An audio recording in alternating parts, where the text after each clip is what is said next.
Today, we're going to talk about a really powerful idea that, believe it or not, organizes a huge part of your digital life, mostly behind the scenes.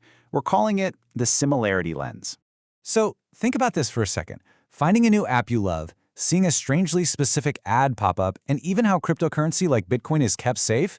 I mean, at first glance, those things have absolutely nothing in common. What could possibly be the connection? Well, it turns out they're all connected. They are all built on one single foundational idea.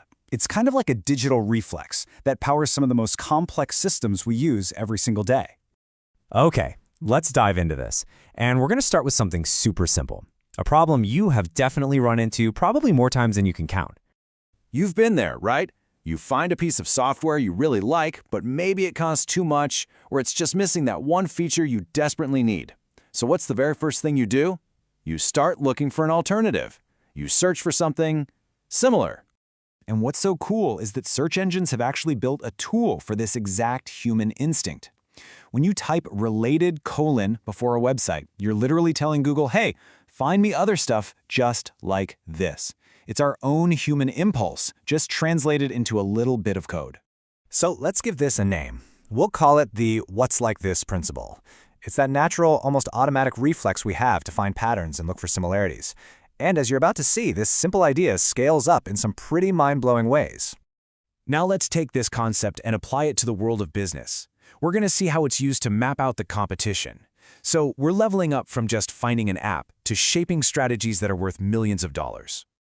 You know, businesses use the what's like this principle constantly. They just have a fancier name for it: competitive analysis. Instead of asking what software is like this one, they're asking what company is like ours, and more importantly, how can we win? This isn't just a quick look. It's a super deep, systematic process of mapping out the entire rival landscape to find an edge. And this is where it gets really detailed. Companies build these incredibly deep profiles on their rivals, looking at everything from their financials and marketing campaigns all the way down to employee morale. They're searching for patterns in their competitor's playbook, trying to guess their next move. The goal is to paint a complete picture to find similarities, weaknesses, and of course, opportunities. So we can find similar software, and we can profile rival companies. What happens when we turn this powerful what's like this lens onto, well, people? This is where we get into modern advertising and something called a lookalike audience. You've definitely experienced this. Ad platforms like Meta and Google use this to find new people who are statistically similar to a company's best customers. It's pretty much a search for a customer's digital twin. So here's how the magic works. A business gives the ad platform a list of its top customers. This is called the seed audience. Then, the platform's AI rips through that list, analyzing all the shared data points to build a profile of the ideal customer. Finally, it scans its billions of users to find other people who match that exact profile. Marketers even get to choose how similar the new audience should be. So a 1% lookalike audience is a smaller group, but they are very similar to the original customers. A 10% lookalike audience gets you way more people, but they're a little less of a perfect match. It's this constant tug-of-war between precision and scale. And do you see the parallel here? It's just like with the competitor analysis. The system builds this super detailed profile based on things like what you buy and what you do online. It's the exact same core idea. First, you define this, so you can then find more things like this. All right, now for our final, and maybe the most mind-bending example of all. This is where the idea of relatedness is used to secure billions and billions of dollars in cryptocurrency. So to get this, let's start with a question. In crypto, if you lose your private keys, you lose your money. End of story. So what if there was a system where one single master key could mathematically create every other key you'd ever need and do it in a perfectly predictable way? Well, that system is real, and it's called a Hierarchical Deterministic Wallet, or HD wallet for short. The absolute best way to think about it is like a family tree. You have one ancestor, that's the seed, and every single key in the wallet is a direct descendant.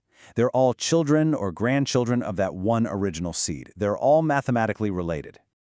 The process is actually pretty beautiful. It all starts with one random piece of data called the seed. From that seed, a master key is created, and from that one master key, you can generate a practically infinite family tree of child keys for all your different accounts, like one for savings, one for shopping, and so on. Now, To make this easy for us humans, because who wants to remember a giant string of random numbers, right? That initial seed is represented as a sequence of 12 to 24 simple words. This is called a mnemonic sentence, and this is the thing you write down and hide in a very, very safe place.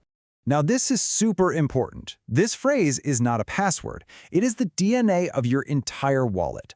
If you ever lose your phone or your computer, you can just type these words into a new device, and because all your keys are related, the system can perfectly regenerate the entire family tree of keys and bring all of your funds back. Okay, let's zoom all the way out now and connect these very different worlds through this one idea, the similarity lens.